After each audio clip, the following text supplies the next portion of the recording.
آج اہم میچ ہے کراچی کنگز کا اور کوئٹہ گلیڈیٹرز کا، اور شائقین اس میچ کو لے کر بہت پرجوش ہیں۔ دیکھتے ہیں کہ یہ میچ آج کس کے نام رہتا ہے، اور تمام تر کھلاڑی بھی جو ہے وہ اس میچ کو لے کر بہت پرجوش نظر آتے ہیں۔ تھینک یو سو مچ انمول، اور آج کے میچ کا سبھی کو بے صبری سے انتظار ہے، لیکن فی الحال اپنے ناظرین کو لیے چلتے ہیں۔ حافظ نعیم الرحمان اس وقت جلسے سے خطاب کر رہے ہیں۔ آپ تو آگے آتے ہیں، لیکن آپ اس مسئلے پر بھی انیشیٹو لیجئے۔ آرمی چیف کا ایک اجلاس بلائیے، مسلم ممالک کو بھی بلائیے اور لائٹ مائنڈڈ ممالک کو بھی بلائیے۔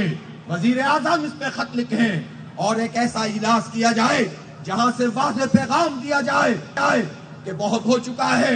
اگر ہمارے بچوں کا قتل عام نہیں رکا، اگر جنگ بندی نہیں ہوئی، تو پھر ہم پیش قدمی کریں گے۔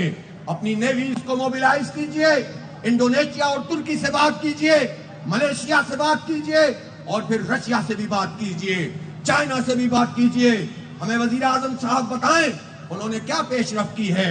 ان سے ہم نے گزشتہ سال بھی کہا تھا کہ ڈپلومیٹس کا ایک وفد بنائیے، پارٹیوں کا ایک وفد بنائیے، قومی کنسنسس بھی پیدا کیجئے، انٹرنیشنل کنسنسس پیدا کیجئے۔ آپ نے اس کام کو نہیں کیا۔ آج اس کام کو کرنے کی ضرورت ہے۔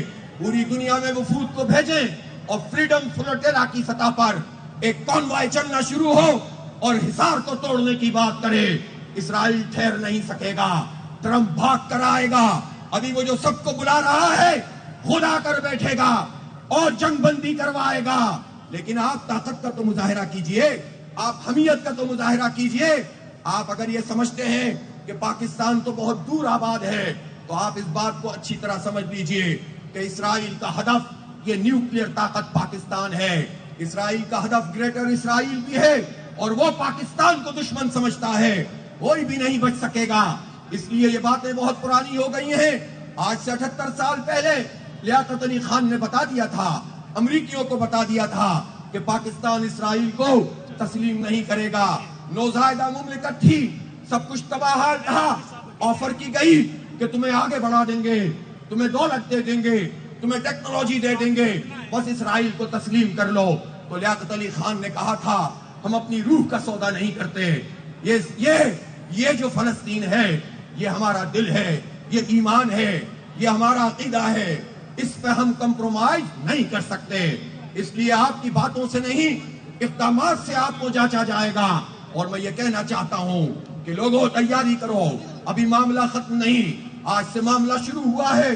بائیکاٹ کی کیمپین کو بھی آگے بڑھائیں گے، اور 26 اپریل کو پاکستان کی تاریخ۔ واپس آئیں گے ایک بریک کے بعد، ہمارے ساتھ رہیے۔ Welcome back. افغانستان میں چھوڑا گیا آدھا امریکی اسلحہ غائب ہو گیا۔ بی بی سی کی رپورٹ نے کئی سوال اٹھا دیے۔ رپورٹ میں کہا گیا طالبان کو 10 لاکھ ہتھیار ملے تھے، ان میں سے 5 لاکھ غائب ہیں۔ طالبان نے سلامتی کونسل کے سامنے اعتراف کیا کہ ہتھیار کھو گئے ہیں۔ بی بی سی نے بتایا یہ ہتھیار دہشت گردوں کو فروخت کیے گئے ہیں۔ افغانستان میں طالبان کی عبوری حکومت نے کمیٹی کو بتایا فوجی ساز و سامان میں سے کم از کم نصف کا حساب نہیں دے سکتے۔ 5 لاکھ سے زائد امریکی ہتھیاروں کا کچھ پتہ نہیں۔ بی بی سی نے رپورٹ میں ذرائع کے حوالے سے بتایا افغانستان میں امریکی ہتھیار دہشت گردوں کو فروخت کرنے کے علاوہ اسمگل بھی کیے گئے۔ کچھ ہتھیار کا پتہ نہیں چلا کہاں گئے۔ رواں سال فروری میں اقوام متحدہ کی رپورٹ میں بتایا گیا تھا کالعدم ٹی ٹی پی اور القاعدہ سمیت دیگر دہشت گرد گروپ بلیک مارکیٹ سے امریکی اسلحہ خرید رہے ہیں۔ بی بی سی کے مطابق امریکی اسلحہ بلیک مارکیٹ میں فروخت ہوا، جن میں M4 اور M16 رائفلز اور دیگر ہتھیار شامل ہیں۔ پی ٹی آئی رہنماؤں کے ساتھ کل کیا ہوا، اپوزیشن لیڈر نے بتا دیا۔ عمر ایوب نے بتایا بانی سے ملاقات کے لیے 3 ماہ سے جا رہے ہیں، کل ناکہ کراس کرنے پر روکا، حلیہ بدل کر دوسرے راستے سے پہنچے، ضمانت کی خلاف ورزی کرتے ہوئے بغیر وارنٹ گرفتار کیا، وین میں گھماتے رہے، موٹر وے پر گاڑیوں کے پاس اتار دیا۔ وزیر اعظم عمران خان صاحب کے ساتھی قریباً 3 ماہ سے ملنے کی کوشش کر رہے ہیں۔ دوسرے ناکے پہ روک لیا 2.5 گھنٹے ادھر بیٹھا، خان صاحب کی بہنیں ہمشیرہ گان باقی ساتھی دوسرے ناکے پہ ان کو روکا ہوا تھا، تو وہاں سے موٹر سائیکل پہ بیٹھ کے بیس بدل کے میں دوسری سائڈ سے پیچھے سے ہو کے وہاں تک پہنچا، اور پھر انہوں نے ہمیں اریسٹ کیا، پریزن وین میں ڈالا ہمیں اور لے گئے چکری پہ۔ انہوں نے کہا جی یہاں پہ اتر جائیں، یہاں پہ چائے پی لیں۔ موٹر وے پہ انہوں نے گاڑی کھڑی کی، کہا جی یہ آگے بیٹھے ہو۔ بانی کی چوری پکڑی گئی، سیاسی قیدی نہیں مجرم ہیں۔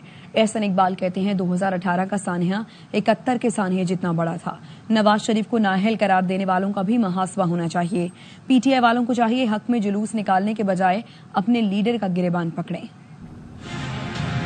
2018 کا جو سانحہ تھا یہ اتنا ہی بڑا سانحہ تھا جتنا سانحہ 1971 کا. اور وہ لوگ جنہوں نے یہ کیا ان کی اکاؤنٹیبلٹی ہو رہی ہے. عدلیہ کو بھی ان کو اکاؤنٹیبل کرنا چاہیے جنہوں نے نواز شریف صاحب کو نااہل کیا تھا اور پاکستان میں ایک ایسی قیادت کو مسلط کیا جسے صادق اور امین کہا. حقیقت یہ پتہ چلی کہ اس نے تو 190 ملین پاؤنڈ کا ڈاکہ ڈالا. ہم سب کو چور ڈاکو کہتے تھے. اب محاسبہ ان کا بھی ہو رہا ہے. عمران خان سیاسی قیدی نہیں ہے, وہ ایک مجرم ہے. اور میں پی ٹی آئی والوں سے بھی کہتا ہوں اس کی رہائی کے لیے جلوس نہ نکالے, اپنے لیڈر کا محاسبہ کرے کہ ہمیں بیوقوف کیوں بنایا. واپس آئیں گے اس بریک کے بعد, ساتھ رہیے. Welcome back. خبر دیں گے آپ کو کوہاٹ سے نواحی علاقے میں 2 گروپوں میں جھگڑا ہوا, 5 افراد جاں بحق ہو گئے ہیں. تفصیلات کیا ہیں عنایت اورکزئی سے جانتے ہیں. اپڈیٹ کیجیے عنایت. جی, یہ کوہاٹ کی تحصیل لاچی انڈس ہائی وے پہ واقع ہے.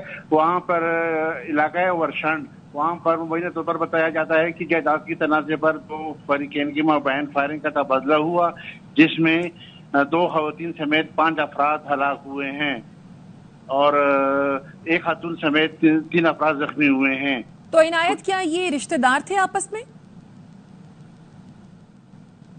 جی, یہ رشتہ دار نہیں تھی, یہ آپس میں گاؤں والے تھے اور جائیداد پہ کافی عرصے ان کا تنازع چل رہا تھا. اور آج دونوں گروپ متحارب تھے اور ایک دوسرے کو دیکھی فائرنگ شروع کر دی دونوں گروپوں نے ایک دوسرے پر. جی, بہت شکریہ عنایت اللہ اورکزئی. سندھ کے نوجوانوں کے لیے امریکہ میں 1 لاکھ نوکریاں. گورنر کامران ٹیسوری کا بڑا اعلان. کہتے ہیں امریکی کمپنی سے معاہدہ ہو گیا. گورنر ہاؤس میں آئی ٹی تعلیم پڑھنے والے 1 لاکھ نوجوانوں کو نوکریاں دی جائیں گی. امریکہ جانے کا سارا خرچہ بھی کمپنی ادا کرے گی. ماہانہ تنخواہ 90,000 سے $1,20,000 تک ہوں گے. ایک ہفتہ پہلے اسلام آباد میں امریکہ سے آئی ہوئی شخصیت مبشر قاضی صاحب, سائبر رینج سولوشن کے نام سے ان کی کمپنی ہے, انہوں نے ایک ایم او یو تو اسلام آباد میں سائن کیے اور دوسرا M O U governor Sindh I T initiative کے تحت سائن کیے. پاکستان کے لیے 30-40 ہزار جابز ہیں وہ کریٹ کر سکتے ہیں. سندھ سے تعلق رکھنے والے جو نوجوان گورنر ہاؤس میں پڑھ رہے ہیں 1 لاکھ جابز حاصل کر سکیں گے. جس ڈپارٹمنٹ میں نوکری ہوگی اس ڈپارٹمنٹ کا اے آئی کا کورس ہے وہ یہ کمپنی ہمیں مفت دے رہی ہے. 6 مہینے کا یہ کورس کروائیں گے. اگلے ہفتے سے ہمارا وہ کورس شروع ہونے جا رہا ہے. اس کے بعد اس کا ایک ٹیسٹ ہوگا اور اگر وہ ٹیسٹ پاس کر کے وہ سرٹیفکیشن حاصل کر لیتا ہے تو وہ ایلیجیبل ہو جائے گا جاب کے لیے. 90,000 سے $1,30,000 کی سیلری ہوگی. تمام معاملات امریکہ تک لے کے جانے کے اور جاب دلانے کے یہ کمپنی کرے گی. این ڈی ایم اے نے مختلف علاقوں میں شدید بارش کے ساتھ ژالہ باری کی پیشگوئی کر دی. آج اور کل آندھی طوفان کا خطرہ بھی ظاہر کیا ہے. ترجمان این ڈی ایم اے کا کہنا ہے ملکن, ہزارہ, بنو, چارسدہ اور کرک سمیت کئی اضلاع متاثر ہو سکتے ہیں. پشاور, مردان, نوشہرہ, سوات اور گرد و نواح میں موسم خراب رہنے کا امکان ہے. بارش اور برف باری سے پہاڑی علاقوں میں لینڈ سلائیڈنگ اور برفانی تودے گرنے کا خدشہ ہے. ملاکنڈ اور ہزارہ ڈویژن میں لینڈ سلائیڈنگ کا خطرہ ہے.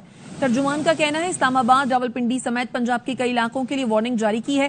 اٹک, چکوال, گجرات اور جیلم میں آندھی طوفان اور ژالہ باری ہو سکتی ہے.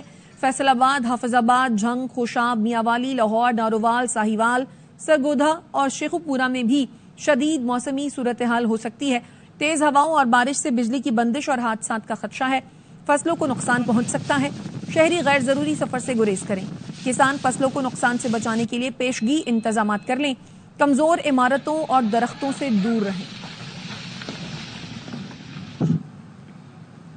اسلام آباد میں آج پھر شدید یالہ باری ہو سکتی ہے. محکمہ موسمیات نے وارننگ دی کہ تیز ہواؤں, یالہ باری اور گرج چمک سے کھمبوں اور درختوں, گاڑیوں کو نقصان پہنچ سکتا ہے. شہری احتیاط کریں. ضلع خیبر میں لنڈی کوتل سمیت مختلف علاقوں میں بارش اور یالہ باری سے موسم خوشگوار ہو گیا. کے پی, کشمیر اور گلگت بلتستان میں آج رات گرج چمک کے ساتھ بارش ہو سکتی ہے. لاہور کے مختلف علاقوں میں بوندا باندی سے گرمی کا زور ٹوٹ گیا.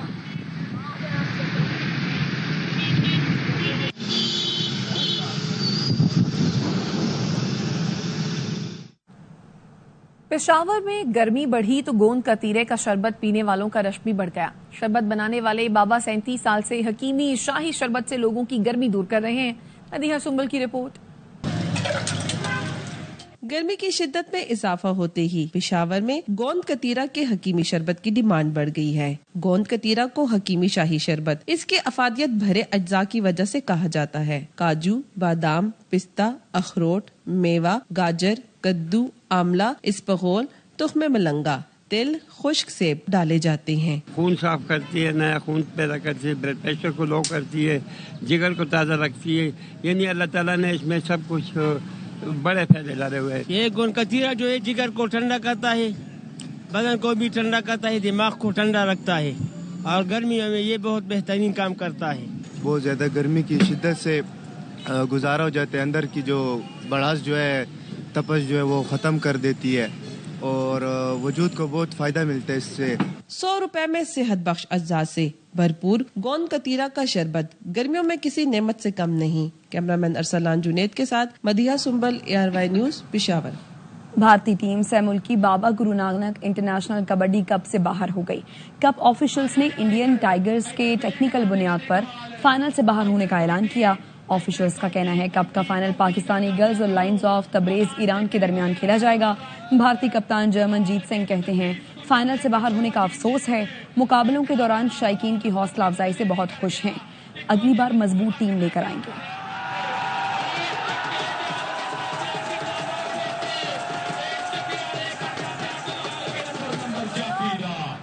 پاکستانی کھلاڑیوں نے میلبرن میں دھوم مچا دی. آسٹریلین جونیئر اوپن اسکواش میں 4 سونے اور 1 چاندی کا تمغہ جیت لیا. انڈر 17 کیٹیگری میں مہوش علی اور آزان خان فاتح رہے ہیں. انڈر 13 میں ماہنور علی نے میدان مارا. بوائز انڈر 11 کے فائنل میں احمد علی نے کامیابی سمیٹی. سہرش علی نے انڈر 15 میں سلور میڈل جیتا. اٹ واز اسٹرگل جو ہم نے کی تھی، اور فٹنس ٹریننگ جتنی بھی تھی ہم نے کی، تو یہ اب اس کا ہمیں روٹی سے فروٹ مل رہا ہے. پچھلے سال جو ہم نے آسٹریلین جونیئر اوپن جیتا تھا، اس کے بعد سے ہم نے نارڈک جونیئر جیتا، ڈینش جونیئر، ہنگیرین جونیئر جیتا. ہم سنگاپور جونیئر اوپن کھیلنے گئے تھے، ہم پینانگ جونیئر اوپن کھیلنے گئے تھے، US جونیئر کھیلنے گئے تھے. بہت سے اسکاٹش جونیئر میں نے برانز لیا تھا، میری سسٹرز نے فرسٹ سیکنڈ لیا تھا. سو جرنی بہت زیادہ اچھی تھی ہماری. یہ پچھلا سال بہت اچھا ہمارا گزرا. ڈیرہ اسماعیل خان میں Dera Jat off road challenge jeep rally کا آغاز ہو گیا. 100 کلومیٹر طویل آف روڈ ٹریک پر ریسرز اپنی مہارت کے جوہر دکھا رہے ہیں. اب تک کے لیے اتنا ہی. دیکھتے رہیے ARY نیوز.